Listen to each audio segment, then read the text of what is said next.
Hello everyone, welcome to Aislyn Technologies YouTube channel. Today we're gonna see about diabetic retinopathy using deep learning.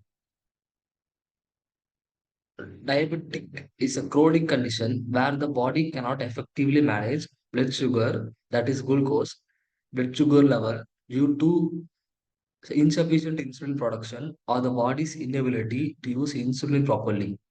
Insulin is a hormone that helps cell absorb glucose from bloodstream. Here we have type 1 diabetes or type 2 diabetes.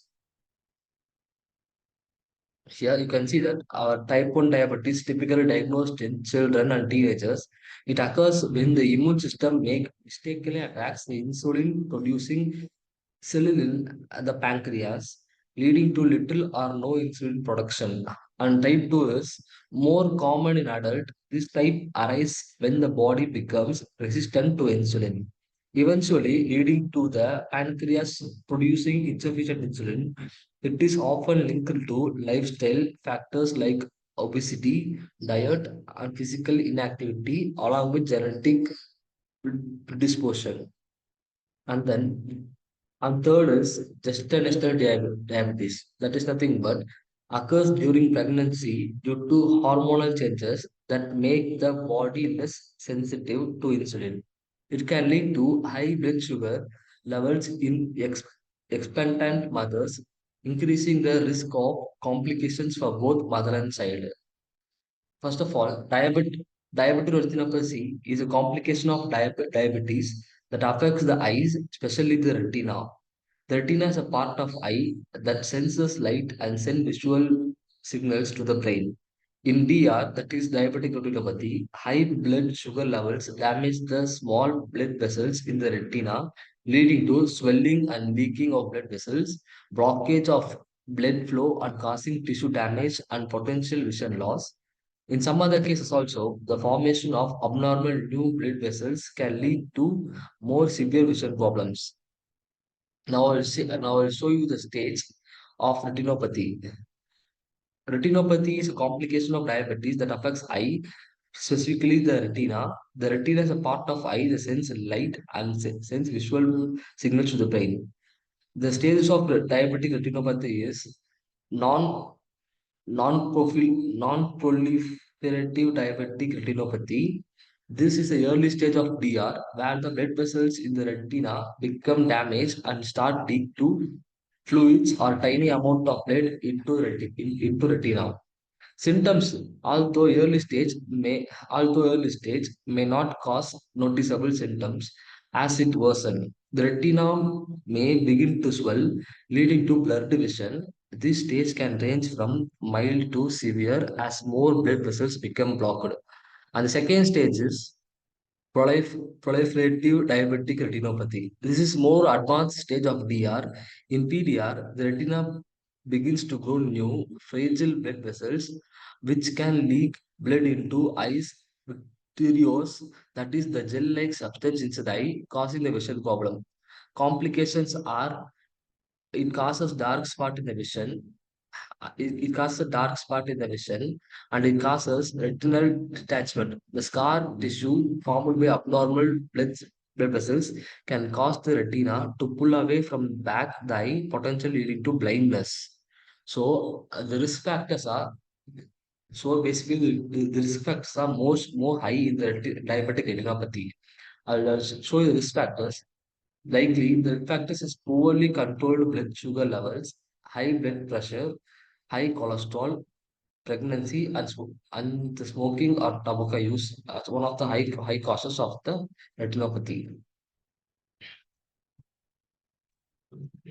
I'll show your objective. Our objective of using an ensemble approach is the deep learning and transfer learning in classifying diabetic retinopathy is to improve the accuracy and reliability of classification model. Deep learning, particularly CNN, is effective in image classification tasks, while transfer learning enhances performance by using pre-trained models by combining multi-models through ensample methods. The approach reduces overfitting, improves robustness, and enhances the model's ability to handle variation in data, leading to better early detection of diabetic retinopathy. Now I will show you our workflow so that you will have better understanding of our project. This is a visual representation, so you will have a clear idea about the project and our main focus. This is a workflow. Here, what you are doing is first you are doing the collection of data set. I will show you a data set so that you have good vision of our data set. Yeah, this is our data set. This is our data set, and we have totally 7 classes. Collection of data set, I collect our data set and pre-processing. In pre-processing, we will adjust the images like we will do data augmentation and those stuffs and all. Whether our data set contains any missing values or imbalanced data, so that we apply SWOT analysis. So those kind of things will work there. And training on CNN algorithm. We are doing CNN algorithm, that is convolutional neural network. That is a type of deep learning network. Based on this, our model will be trained. After this, we are saving the model here, and we are taking the dumped model, that is saved model, and based on that model we are doing detection, and it will classify as whether the what image is what kind of image, whether it's normal or it's diseased. Now I will show you the main code. Now I will show you the training code, and then we will go to main code. I'll show you the training code first. Yeah, this is our main code. Here, our target is 7, so that our class is 7. And this is our data set. Here, what I'm doing is first I will taking my file names from the data set, and I'm doing one hot. I'm doing category values, that I'm doing encoding here. I'm doing all my targets as encoding so that it could be easy for classification in neural networks. And I'm splitting my data set here. One is for train files, and one is for train files and for train targets. And then here, what I'm doing is by using a list, by using index value, I'm extracting my classes name here, and it will show the statistics of the data set, whether how much length how much classes you have, and then how much this is horizontal stack, where it will show the total length of your data set, and it will show the data set of your train files and for test files.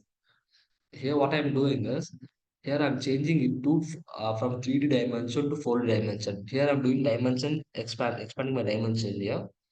Along with this, here I give hyperparameters, that is epochs and batch size and the size of the image. Every image should be the same size. And then it's for filters. The first layer has 32 filters, and second layer has 32 filters. So our image will be fetched from 34 filters to 44 filters. After that, after these 2 layers, I'm flattening our data set, that is one dimension, and this is fully corrected layer. This is dense layer. Here I'm comparing the model with the test accuracy, and then you will get a final accuracy here. This part is used to make a whole history of your model. It will show a graph here, and finally I will save my model as training.h file. Now our model is saved outside.